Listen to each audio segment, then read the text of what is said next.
I never thought that some events could change a person forever. I used to be a rational person.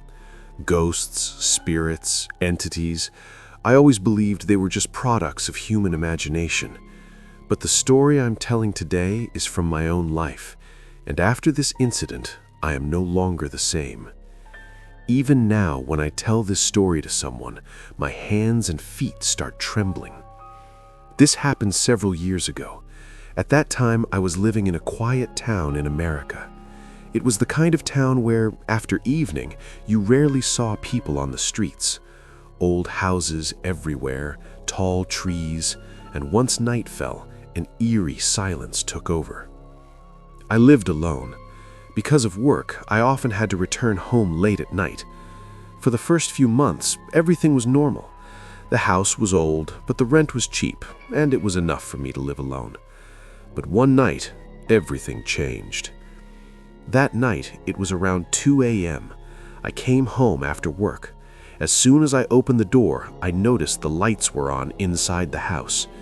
I was sure I had turned off all the lights before leaving. At first, I thought maybe I had forgotten, but the moment I stepped inside, I felt something strange. It felt like someone had been in that room for a long time. The air felt heavy, and it was hard to breathe. I slowly turned off the lights one by one and went toward the bedroom. That's when my eyes fell on the mirror. Someone had written a sentence on the mirror with their finger. "I was waiting for you." For a few seconds, I couldn't move. My heart was pounding so hard it felt like someone outside could hear it. I wiped the mirror clean. I tried to convince myself maybe the writing formed somehow from condensation. I forced myself to calm down.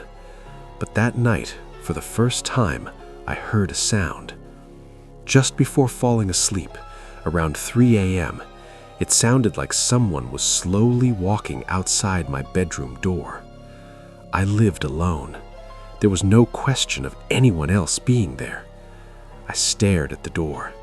The sound lasted a few seconds, then stopped. The next morning, I saw footprints outside the door, bare footprints, but they didn't lead anywhere. They just ended. After that, the strange incidents started increasing. Every night, I would wake up at exactly 3:17 a.m., every single time. Even without looking at the clock, I knew it. The moment I opened my eyes, it felt like someone was watching me. One night, I gathered the courage to leave all the lights on. I thought it would stop the fear. I was wrong. That night, I clearly heard it, not calling my name, but whispering very close to me. "Don't you recognize me?" The voice sounded human, but not completely. Very cold, very empty. I pulled the blanket over my head. My body was going numb. I was sweating, yet I felt cold. The next day, I checked every door and window in the house. Everything was locked. There were no signs of forced entry. I decided not to tell anyone about this, because even I didn't believe it myself. But one night, something happened that left no room for denial. That night, I was talking on the phone. Suddenly, from the other end, someone said, "You are not alone." I hung up immediately because I realized that sound didn't come from the phone. Slowly, I turned around. In the corner of the bedroom, between light and shadow, a figure was standing. It had the shape of a human, but no clear face. Where the eyes should have been, there was only black emptiness. I couldn't move. I couldn't even scream. The shadow took one step forward, and then it spoke. "You brought me here."